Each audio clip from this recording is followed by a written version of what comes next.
What's up, guys? Joker here. Another video, more drama. And I think everybody knows what drama I'm talking about. The Warner Brothers Discovery, whatever the hell they called, shelving Batgirl. You know, how everybody freaked out across the world about that. Um, before we get started, probably should have said this at the top. I am an investor in Warner Brothers Discovery. So, take that for you will. But yeah, I mean, I'm still going to give my thoughts just because, I'm a person.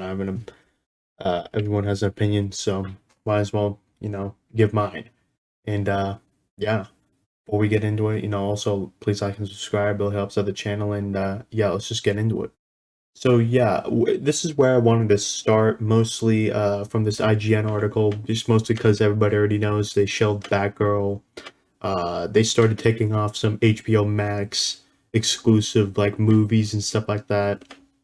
They also shelved like the follow up to like Scoob, also, which was like $40 million. Batgirl was $90 million. This also breakdown a lot of people already know.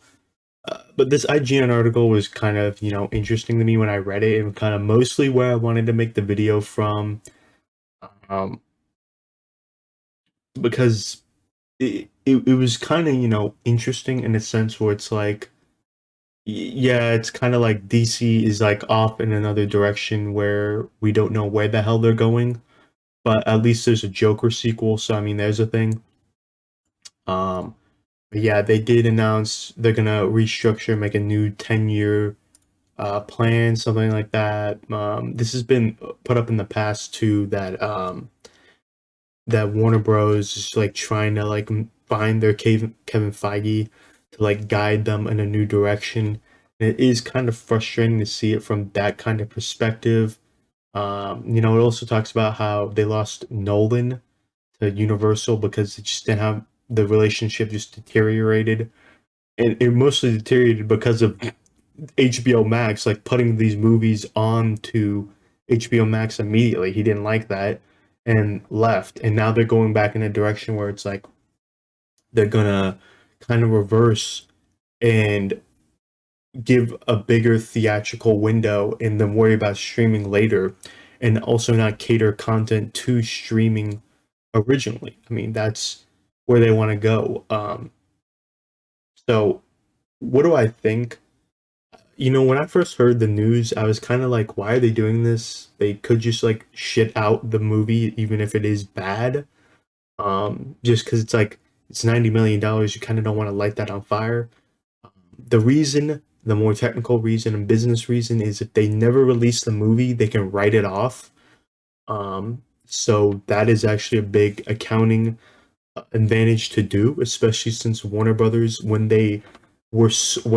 AT&T sold them and they merged with Discovery, AT&T dumped a shitload of debt onto that company. Like I think it's like something in the $40 billion range of debt. The only good thing about that is it's all fixed, it's not variable. So they can kind of manage it a little better. And that's a big thing. Like they have to find a way to pay down that debt. That's a shitload. The company is worth itself around 40 billion. So they have 40 billion in debt also. I don't really, it is a large amount of debt that they have, and it's mostly from AT&T spinning it off and then merging it with Discovery. That's where the debt is coming from. And that's mostly the reason why AT&T did this. Besides them, and like what's also coming out is like AT&T was just horrible at managing Warner Brothers. They were just really, and I'm not gonna call it Warner Media. Let me just call it Warner Brothers, just because that was what it was called for so long. They were just really horrible. They had no plan whatsoever, and really, what the CEO of this company is trying to do is kind of like make a plan, because like what this guy, his name's David Zaslav. Um, he was like the reason why CNBC started. He was really instrumental in NBC for a long time. Then he took Discovery, which was really shittily run as well, and made it into something that is competent.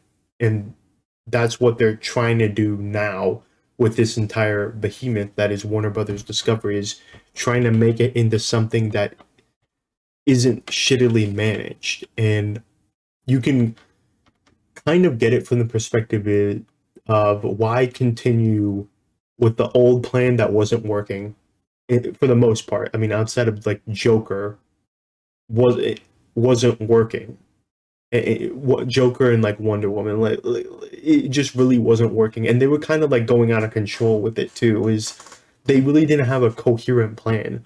They're like, oh, let's just make this a multiverse so that we can make all these independent stories and kind of confuse everybody why there's 40 Batmans, but like no Superman basically. And I could see from that perspective of doing that. And also what I've heard and what has probably been out there is another reason I went into Batgirl being like shelved was because they did a test screening and apparently the test screening went like horrible. Like nobody liked the movie at all. What is kind of interesting is um I recently went to a cinema to watch a movie, and there was a test screening there. I don't know if this was Batgirl. I was talking to somebody, and they couldn't tell me what it was. They couldn't even tell me the distributor or whatever.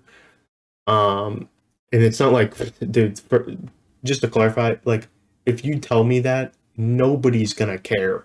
I mean, like, what are they gonna do? Sue you? I mean, probably, but I mean, like, I would have to, like, literally, I'm just saying it now because, like, she didn't tell me anything. So, I mean, I'm not saying it's Batgirl, but also like test screenings like that would be a movie that's like coming up. Well, actually, Batgirl was coming out this year, so actually it could have been that. But but so yeah, that also was a contributing factor. Is like, okay, do we need to spend more money editing it?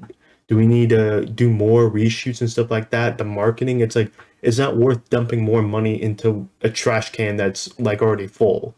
So they're just gonna light it on fire, take their write off, and pay down the debt that way, um, rather than do this, and then also just move in a different direction. And to me, I feel like it's like good that they're doing this because I feel like with streaming, a lot of people are doing the Game Pass thing. You know, it's like a big meme where like Xbox doesn't have to try to make good games because they're just gonna shit it out on Game Pass and it's free. And I kind of see that. It's like I feel like you're degrading the quality because it's like, oh, it doesn't matter. It's included in the streaming service. It's just content in general that maybe someone will enjoy and like that one person will. It's like it's kind of just like not. You're aiming for quantity because you have to in order to gain people's attention and make them subscribe to these different subscription services rather than quality. And you really also see it with Netflix. It's like Netflix shits out a lot of things. Like I'm trying to think of many Netflix originals that were actually good. There isn't many.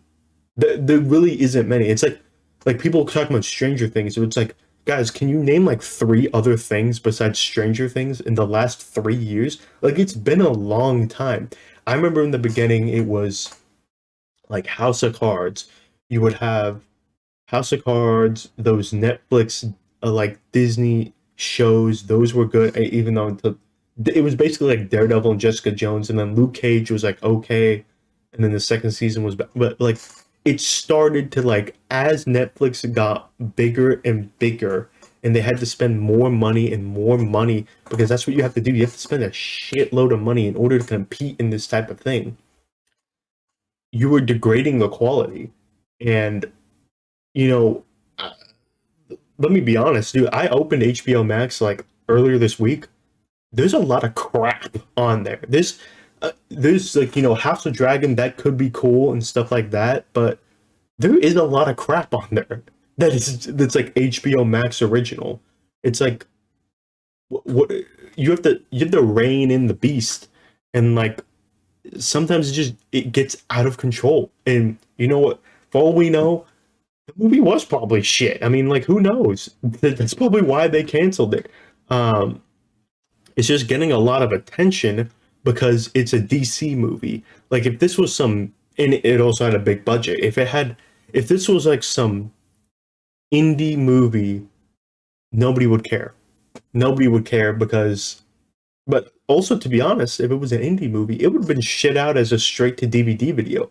movie. Everybody remembers those movies. All of them suck. All of them fucking suck. And they were probably like they looked at a cost benefit analysis and then like the write off is the better thing rather than shitting this off on the HBO Max, degrading the brand of HBO Max, DC even more, and taking that risk. Why do that? And also confusing people by putting another Batman in, which to be honest, with is just so weird. It's like Robert Pattinson is Batman. Try to focus on that. Um, but I feel like if it is quality, they're gonna put the movies out. They're gonna make it. I mean, I feel like that's why Joker 2 is was announced. It's like, no, we're gonna keep making DC movies and stuff like that.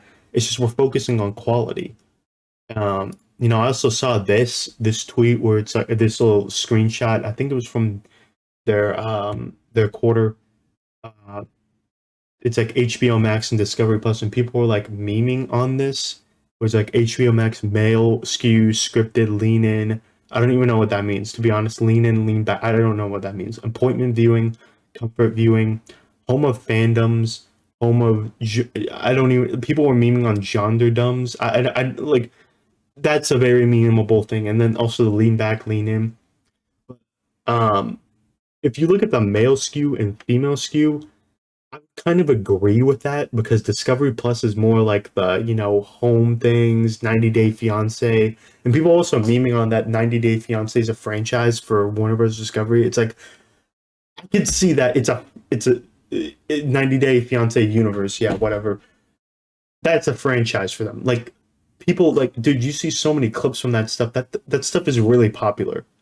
Um, and, maybe they need to get better at naming, but, like, that's about it.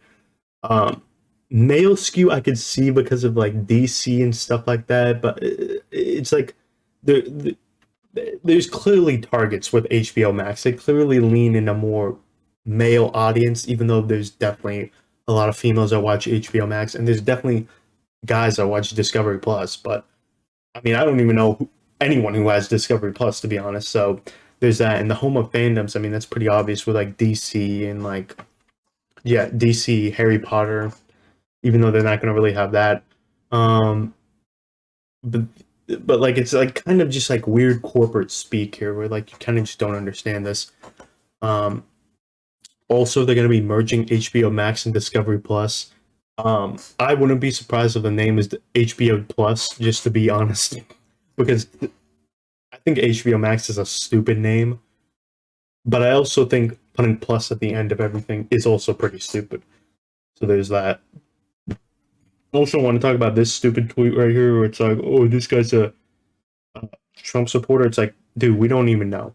I mean, like, yeah, I mean, like, it's kind of like a weird thing to like just put out there and like stuff like that where it's like, oh, he just wants to find the best people. It's like, I don't have a problem with finding the best people. I want you to find the best talent because clearly whatever the hell Warner Media or whatever the hell they would AT&T was doing was not working, and doing the opposite of that might actually be better.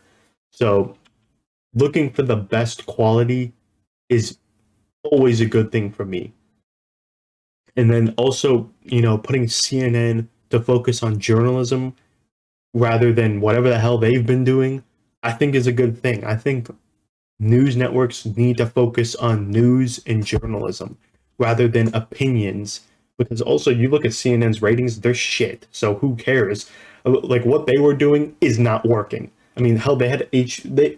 I don't know what AT&T was doing, like trying to make a CNN Plus. Nobody wanted that. Like nobody wanted that. That was just a giant waste of money, and actually, no one subscribed to it. That's why they just like 30 days. Yeah, we're done with that. Not even 90 Day Fiance. We're just done with that. But like, I think focusing on journalism for CNN that's a good thing. I feel like all news networks should probably be focusing on journalism rather than opinion. I mean, you see this with I read something with Fox News, like their news stuff that they do in the morning and then in the afternoon and stuff like that. That isn't really where the ratings bonanza is coming from. It's in their like 6 to 11 slot, and that's Central Time. that where it's like all opinion. That's where they like separate the news and opinion, and their opinions are like rating like insanity. Meanwhile, it's like 2 to 1 of like CNN and MSNBC put together, which is like crazy. So like maybe focusing on journalism. I don't watch like CNN or Fox News because it's like I'm not getting the news from either one. I'm just getting a lot of like spin and stuff like that, and I just don't care. I feel like if you focus on news, that's really a good thing from a news network. Um, so like it's just kind of weird that a lot of people are shitting on like this company just because they just wanted to cancel one movie, well, like a few movies. But like I feel like if Batgirl was good, they would have put it out. Like they would have put it on HBO Max at the very least. Just to wrap this up, I feel like there needs to be this focus on quality rather than quantity, and these streaming services, subscription services, have pushed this notion of we need quantity because we need shit to keep people subscribed rather than, oh, here's this big thing. Okay, let me subscribe and it's over. Okay, cool. I'm out of here. Um, that's why you're seeing like Disney not dump all their crap at once. They're like going week by week, just so like, oh, he's not. This person is canceling after 1 month. They're canceling after 2 months or 3 months, something like that. Rather than the month, it's because when you put these things out here, you're also costing yourself ad revenue. But all these networks are used to this ad revenue, and they're losing it now with these subscription services. You're only getting that month, maybe a year from some people. Um, that's why they're putting out the ad-supported ones to like lower the barrier of entry, but also get some ad revenue from these people to try to make up for the lower subscription cost. And you're seeing it on all their quarterly reports from Paramount to Comcast to Disney. It's like to Netflix. If your subscribers are stalling or slowing down, your stock's getting cut in half just because you're not making any money. You're blowing it all on content, and it's like a vicious cycle where they're just like killing themselves basically because they have to put crap out, and if this crap isn't working, then it's not worth the cost. That's why Netflix has so many one season shows. They're like, this didn't generate enough eyeballs, and it costs how much? Oh yeah, that's done. So we need to get this new shit in there, and it's just a vicious cycle. And to be honest, I feel like a lot of people are getting to the point where they're like, I wish we could just go back to cable because now you're spending like so much buying all these different subscription services, and the content is kind of shit, to be honest. So yeah, let me know in the comments down below what you guys think about this Warner Bros. Situation. What do you think about streaming in general? And yeah, like and subscribe and take care.